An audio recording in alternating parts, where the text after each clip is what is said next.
전 세계가 경악했습니다. 영하 35도의 혹한 속 몽골 수도 울란바토르의 버스 절반이 멈춰 섰습니다.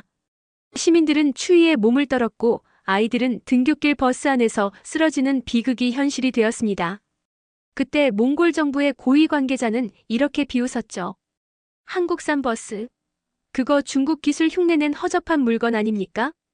그렇게 한국의 기술력을 철저히 무시하던 그 남자. 하지만 서울에 도착한 지 단 10분 만에 그의 확신은 완전히 박살나고 말았습니다. 도대체 한국은 어떤 상상 초월의 기술로 이 절망적인 상황을 뒤집어버린 걸까요? 그리고 그들은 어떻게 모두가 포기했던 도시를 기적처럼 변화시켰을까요? 지금부터 당신의 상식을 송두리째 뒤흔들 놀라운 반전의 이야기가 시작됩니다. 잠깐만요. 이 놀라운 이야기를 끝까지 보시려면 지금 당장 좋아요와 구독 버튼부터 눌러주세요. 여러분의 좋아요 하나가 더 많은 감동 스토리를 만들어냅니다. 그럼 지금부터 당신의 상식을 완전히 뒤바꿀 충격적인 이야기를 시작하겠습니다. 안녕하세요. 저는 엘레나 워커입니다. 유엔개발계획 UNDP에서 15년째 도시개발 전문관으로 일하고 있어요. 캐나다 토론토 출신이고 주로 중앙아시아와 동남아시아 개발도상국의 교통정책을 컨설팅하는 게 제 업무였습니다. 솔직히 말씀드리면 저는 그때까지 한국 시스템에 대해 회의적이었어요. 아니, 정확히는 냉소적이었죠. 너무 과한 기술 아니냐, 개발도상국엔 과하지 않을까?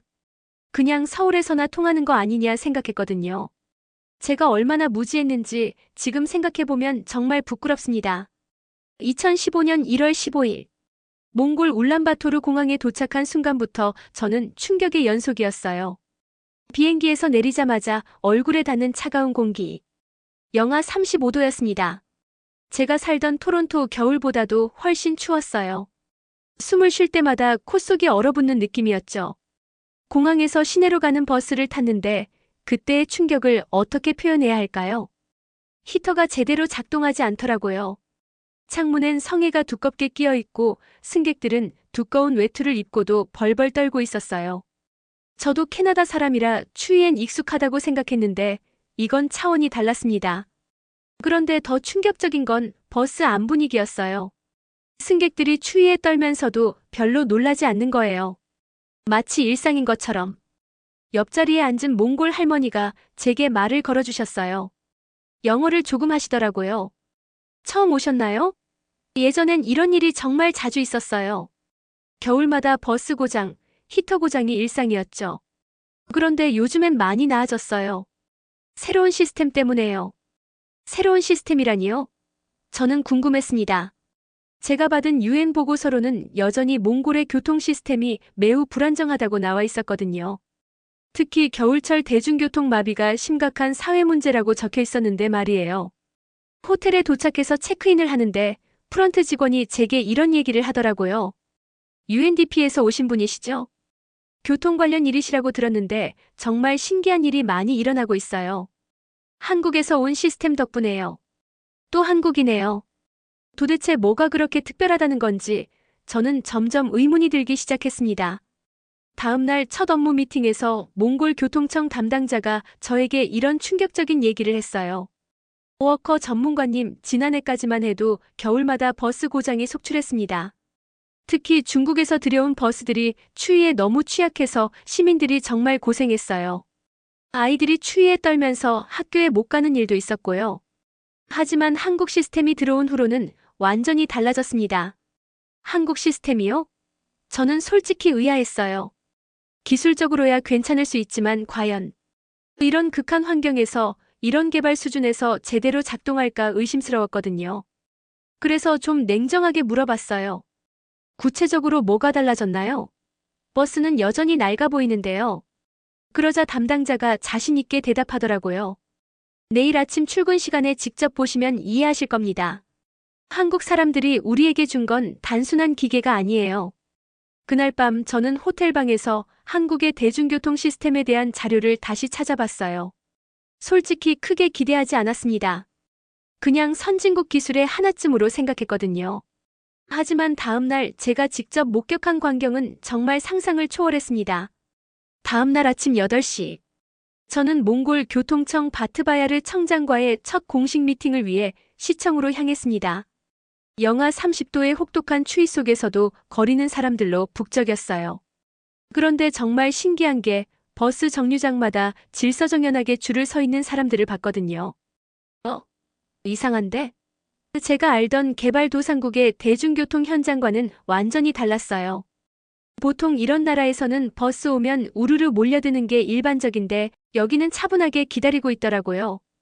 시청에 도착해서 회의실에 들어갔는데 바트바야르 청장이 저를 반갑게 맞아주셨어요. 저는 미리 준비한 유엔 보고서를 꺼내들며 말했습니다. 청장님, 유엔에서 파악한 바로는 울란바토르의 교통 시스템이 여전히 많은 문제를 안고 있는 것으로 보입니다. 특히 겨울철 대중교통 신뢰도가 낮아서 자가용 의존도가 계속 높아지고 있다고 하는데요. 현지 실정에 맞는 실용적인 로컬 솔루션이 필요할 것 같습니다. 그런데 바트바야르 청장의 대답이 정말 의외였어요. 워커 전문가님, 죄송하지만 그 보고서는 아마 2014년 이전 자료일 겁니다. 저희는 이미 해답을 찾았거든요. 한국의 티머니 시스템 말입니다. 솔직히 저는 속으로 생각했어요. 또 선진국 기술 숭배구나. 뭔가 화려해 보이는 걸 들여놨지만 실제로는 제대로 안 될 거야. 그래서 조심스럽게 하지만 확실하게 제 의견을 말했죠. 서울은 정말 잘 만들어진 시스템이라고 생각해요. 하지만 여기는 환경이 완전히 다르지 않나요? 영하 35도까지 떨어지는 극한 추위에서도 정말 작동할까요? 그리고 시민들의 사용 패턴이나 경제 수준도 고려해야 하지 않을까요? 그때 바트바야르 청장이 책상 서랍에서 두꺼운 파일을 꺼내더라고요. 2014년 10월 한국 스마트카드와 정식 계약을 체결했습니다. 1200대 버스에 AFC 시스템과 BMS 시스템을 설치했고요. 2015년 4월부터 본격 운영을 시작했어요. 지금까지 1년간의 결과를 보시면 놀라실 겁니다. 파일을 열어보니 정말 놀라운 데이터들이 가득했어요. 버스 고장률 70% 감소, 시민 만족도 90% 이상, 겨울철 운행 중단 사고 85% 감소. 이런 수치들이 줄줄이 나와 있더라고요. 하지만 저는 여전히 의심스러웠어요.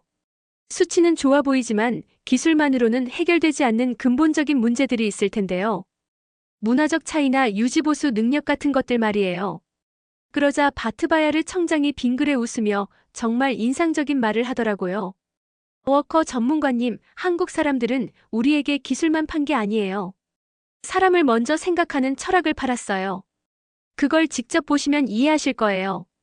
지금 당장 나가서 버스 한 대만 타보세요. 회의가 끝나고 저는 유엔 본부에 첫 보고서를 보냈어요.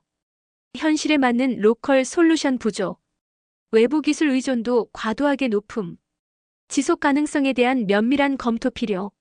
하지만 뭔가 석연치 않았어요. 현지인들의 반응이 제 예상과 너무 달랐거든요. 특히 기억에 남는 건 바트바야르 청장이 저를 배웅하며 한 마지막 말이었어요. 워커 전문가님, 한국 사람들은 우리에게 단순히 기계를 팔지 않았어요. 우리가 어떻게 시민을 생각해야 하는지, 어떻게 도시를 운영해야 하는지 가르쳐줬습니다. 이건 기술 이전이 아니라 마음의 이전이었어요. 그날 밤 호텔로 돌아가는 길에 저는 정말 복잡한 심정이었어요. 15년간 쌓아온 제 전문가적 판단과 현실 사이에 뭔가 큰 괴리가 있다는 걸 느꼈거든요. 과연 제가 뭔가 중요한 걸 놓치고 있는 건 아닐까요?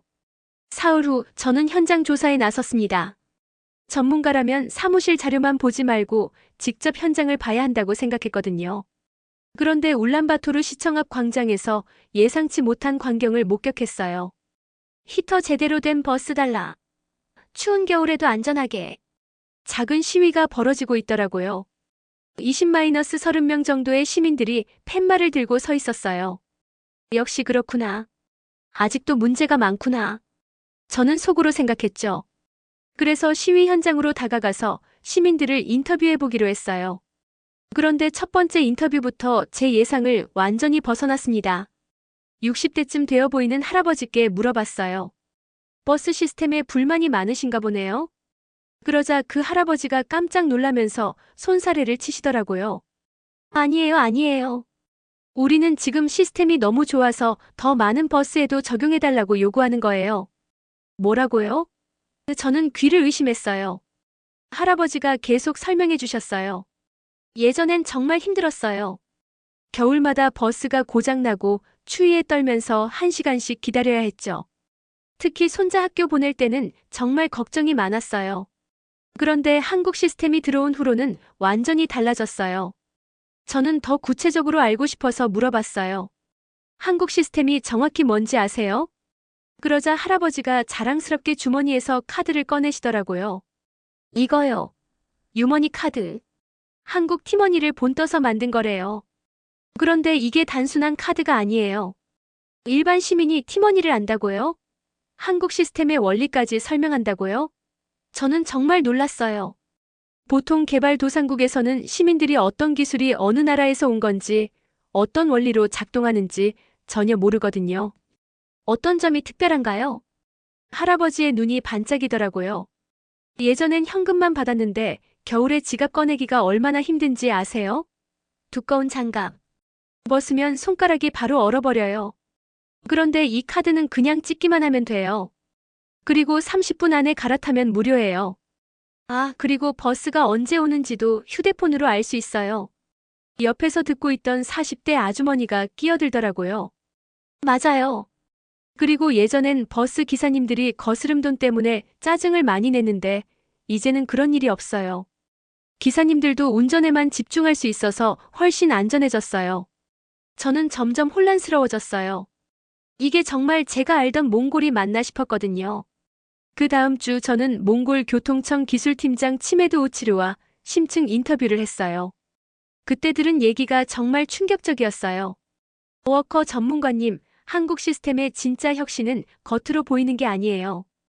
QR코드 하나로 버스 정비 기록, 운행 이력, 고장 예측, 연비 관리까지 모든 게 실시간으로 나와요.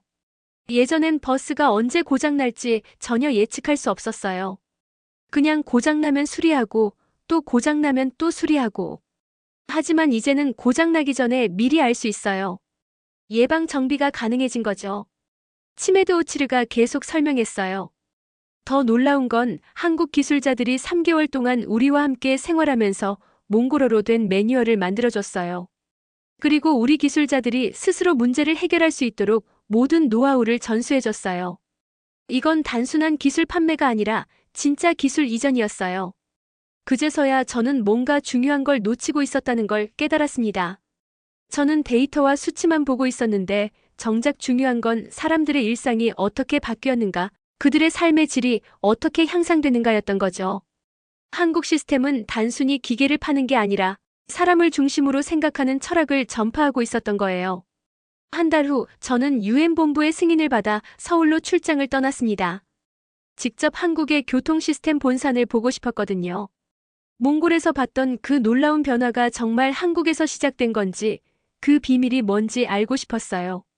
인천공항에서 서울역까지 공항철도를 타면서부터 저는 감탄했어요.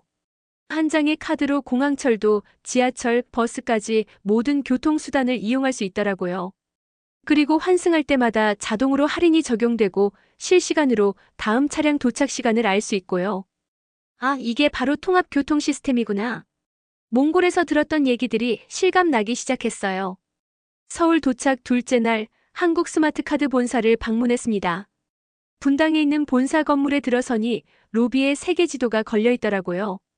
한국의 교통카드 시스템이 수출된 나라들을 표시한 지도였는데 몽골도 당당히 표시되어 있었어요. 박지영 해외 사업부장을 만났는데 첫 대화부터 제 고정관념을 완전히 뒤흔들었어요. 워커 전문가님, 많은 분들이 오해하시는데 저희는 시스템을 파는 회사가 아닙니다. 박 부장의 첫 마디였어요. 저희는 사람들의 하루를 설계하는 일을 합니다.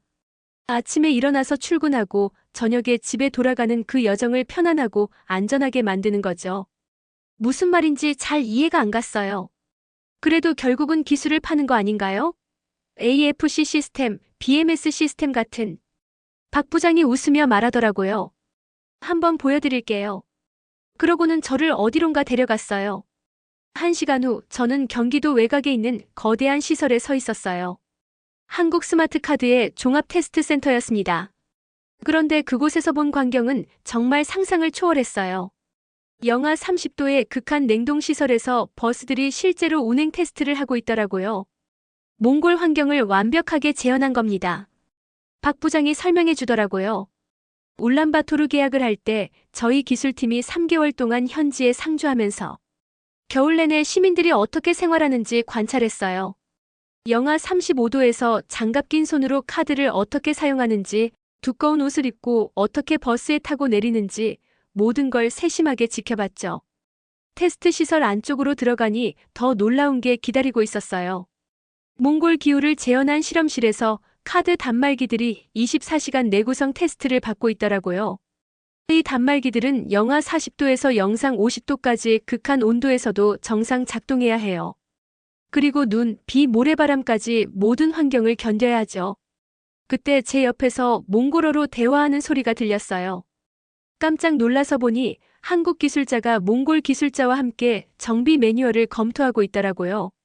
몽골에서 오신 기술자분들이에요. 박 부장이 설명해 주더라고요. 6개월마다 한 번씩 한국에 와서 최신 기술 교육을 받으세요. 그리고 한국 기술자들도 정기적으로 몽골에 가서 현지 기술자들과 함께 일해요. 현지 기술자들이 스스로 모든 걸 해결할 수 있을 때까지 계속 지원하는 거죠. 그때 박 부장이 한 말이 지금도 잊히지 않아요. 워커 전문가님, 저희는 버스나 시스템을 설계한 게 아니라 시민의 하루를 설계한 거예요. 추운 겨울 아침에 따뜻한 버스를 기다리는 아버지의 마음, 아이를 학교에 안전하게 보내려는 어머니의 마음을 생각하면서 만든 시스템이에요. 그날 밤 서울 시내로 나가서 직접 대중교통을 이용해 봤어요. 티머니 카드 하나로 버스, 지하철, 심지어 택시까지 모든 걸 이용할 수 있더라고요. 그리고 모든 교통수단이 하나의 거대한 네트워크처럼 연결되어 움직이고 있었어요. 지하철역에서 버스 정보를 실시간으로 확인하고 버스에서 지하철 환승 정보를 볼 수 있고 심지어 도보로 몇 분 걸리는지까지 모든 정보가 연결되어 있었어요. 그때 깨달았습니다. 아, 이게 바로 시스템이구나. 단순한 기술이 아니라 도시 전체가 하나의 거대한 생명체처럼 움직이는 거구나.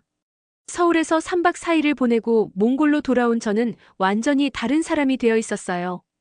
15년간 쌓아온 제 전문가적 편견이 완전히 무너진 거죠. 공항에서 시내로 가는 버스를 타면서 예전과는 완전히 다른 눈으로 몽골의 교통 시스템을 보게 됐어요. 유머니 카드를 찍는 시민들의 자연스러운 모습, 정시에 도착하는 버스들, 질서정연한 승하차 모습. 이 모든 게 새롭게 보였어요.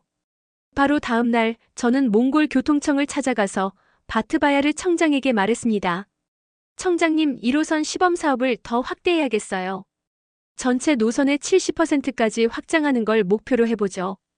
UN 차원에서 추가 자금 지원도 적극 검토해 보겠습니다. 바트바야르 청장이 깜짝 놀라더라고요. 워커 전문가님, 어떻게 생각이 이렇게 바뀌신 건가요? 처음에는 굉장히 회의적이셨는데. 저는 솔직하게 고백했어요. 청장님, 저는 처음에 한국 시스템을 단순한 과잉 기술이라고 생각했어요. 개발도상국에는 과하다고 봤죠. 하지만 서울에서 직접 보고 나니까 이건 기술이 아니라 철학이더라고요. 시민을 어떻게 생각하느냐, 도시를 어떻게 운영하느냐의 문제였어요. 그리고 이어서 말했습니다. 우리가 정말 해야 할 일은 시민들이 대중교통을 믿고 의지할 수 있게 만드는 거예요. 단순히 교통수단을 제공하는 게 아니라 시민들의 삶의 질을 향상시키는 거죠. 바트바야르 청장의 눈이 반짝였어요. 바로 그거예요. 한국 사람들이 우리에게 가르쳐준 게 바로 그런 관점이었어요. 그날 오후 저는 UN 본부에 180도 달라진 보고서를 보냈어요. 몽골 울란바토르 한국식 대중교통 시스템 도입 사례는 단순한 기술 수출을 넘어선 도시 운영, 철학의 성공적 이전으로 평가됨. 극한 기후 조건에서도 안정적으로 작동하며 시민 만족도와 시스템 신뢰도가 획기적으로 개선됨. 개발도상국 대중교통 개선 모델로서 높은 지속 가능성과 확장 가능성을 보임. 사실 그 보고서를 쓰면서도 조금 부끄러웠어요. 제가 처음에 얼마나 편견에 사로잡혀 있었는지를 스스로 인정하는 거니까요. 하지만 현실을 부정할 수는 없었어요. 그날 저녁 바트바야르 청장이 제게 마지막으로 한 말이 지금도 기억에 남아요. 워커 전문가님, 한국은 우리에게 물고기를 준 게 아니라 물고기 잡는 법을 가르쳐줬어요. 그리고 무엇보다도 시민을 생각하는 마음을 가르쳐줬어요. 이게 진짜 국제협력 아닐까요? 정말 맞는 말이었어요. 저는 그제서야 진정한 개발 협력이 무엇인지 깨달았습니다. 2016년 1월 25일. 제가 몽골에 온 지 정확히 1년하고 10일째 되는 날이었어요. 그날은 울란바토르 관측 역사상 가장 추운 날 중 하나였습니다. 영하 42도까지 떨어졌거든요. 오전 9시쯤 제 휴대폰에 긴급 문자가 왔어요. 초등학생 탑승 버스 히터 고장으로 응급 상황 발생. 즉시 현장 지원 요청. 가슴이 철렁했어요. 제가 가장 우려했던 일이 벌어진 거죠. 급히 현장으로 달려갔는데 정말 참담한 광경이었어요. 20명의 초등학생들을 태운 오래된 중국산 버스가 도로 한복판에서 멈춰 서 있었어요. 히터가 완전히 고장난 거죠. 영하 42도의 혹독한 추위 속에서 아이들이 꽁꽁 얼어붙은 버스 안에서 벌벌 떨고 있었어요. 구조대가 도착해서 아이들을 대피시키는 모습을 보는데 정말 눈물이 났어요. 7살, 8살밖에 안 된 아이들이 추위에 떨면서도 울지 않으려고 애쓰는 모습이 너무 안타까웠거든요. 그때 옆에서 한담임 선생님이 이런 말씀을 하시더라고요. 이런 일들 때문에 학부모들이 아이들 버스 태우기를 너무 무서워해요. 그래서 자가용으로 데려다주는 부모들이 늘어나고 그러면 교통체증은 더 심해지고 악순환이에요. 현장에서 아이들을 안전한 곳으로 옮기는 걸 도우면서 저는 뼈저리게 느꼈어요. 이건 데이터나 통계로 해결할 수 있는 문제가 아니구나. 한 번의 사고가 시민들의 신뢰를 완전히 무너뜨릴 수 있구나. 특히 가슴 아팠던 건 한 아이가 제게 이런 말을 한 거예요. 아줌마, 우리 버스는 왜 자꾸 고장나요? 친구 학교 버스는 항상 따뜻한데. 그 친구가 말하는 건 한국 시스템이 적용된 신형 버스였어요. 같은 도시에서 이렇게 극명한 차이가 나고 있었던 거죠. 현장에서 응급처치를 마치고 저는 즉석에서 긴급 기자회견을 열었어요. 오늘의 사고는 단순한 기계 고장이 아닙니다. 시스템의 문제입니다. 아이들의 안전이 걸린 문제를 더 이상 미룰 수 없어요. 노후 버스 교체를 위한 국제기구 차원의 긴급 지원을 즉시 검토하겠습니다. 그날 밤 호텔방에서 혼자 앉아 생각했어요. 아무리 좋은 기술과 시스템이 있어도 결국 가장 중요한 건 시민들, 특히 아이들의 안전이구나. 그리고 그 안전은 시민들의 믿음과 신뢰에서 나오는 거구나. 제가 그날 밤 일기에 쓴 글귀예요. 오늘 깨달았다. 기술이 감정에 패배할 수 있다는 걸. 아무리 완벽한 시스템이라도 시민들이 믿지 않으면 의미가 없다는 걸. 하지만 동시에 다른 생각도 들었어요. 한국 시스템이 적용된 버스들은 같은 혹독한 추위에서도 문제없이 운행되고 있었잖아요. 그렇다면 해답은 명확했어요. 더 빨리, 더 많은 버스에 한국 시스템을 적용해야 한다는 거였죠. 그 충격적인 사고 후 3개월 만에 정말 기적 같은 일이 일어났습니다. 한국에서 중고버스 10대가 긴급 도입된 거예요. 10년 된 버스들이었지만 한국의 까다로운 정비 기준과 안전검사를 모두 통과한 차량들이었어요. 4월 15일 영하 25도의 추위 속에서 첫 번째 운행 테스트가 시작됐어요. 저도 현장에 나가서 직접 지켜봤는데 정말 놀라웠어요. 10년 된 버스인데도 히터가 완벽하게 작동하더라고요. 에어컨도 카드 단말기도 심지어 USB 충전기까지 모든 시설이 문제없이 돌아갔어요. 현장에 나와 있던 몽골 정비사들이 입을 모아 감탄했어요. 10년 된 중고버스가 이 정도라면 한국 신차는 얼마나 좋을까요? 정비 기록을 보니까 정말 체계적이에요. 언제 뭘 교체했는지, 어떤 부품을 사용했는지 모든 게 기록되어 있어요. 하지만 저에게 가장 인상적이었던 건 기술자들의 반응이었어요. 단순히 기계의 성능에 놀란 게 아니라 10년이 지나도 이렇게 완벽하게 관리할 수 있는 시스템 자체에 감동한 거였거든요. 치메드 오치르 기술팀장이 저에게 이런 얘기를 하더라고요. 워커 전문가님, 이제야 한국 시스템의 진짜 장점을 알겠어요. 중요한 건 처음에 얼마나 좋은 기계를 만드느냐가 아니라 그 기계를 10년, 20년 동안 어떻게 관리하느냐는 거였어요. 시민들의 반응은 더욱 뜨거웠어요. 첫 운행 당일 시민 만족도 조사를 했는데 95%가 만족한다고 답했어요. 그리고 대중교통 관련 민원이 90% 급감했어요. 하지만 숫자보다 더 의미 있었던 건 시민들의 정성적인 반응이었어요. 한 시민이 교통청에 보낸 편지에 이런 내용이 있었어요.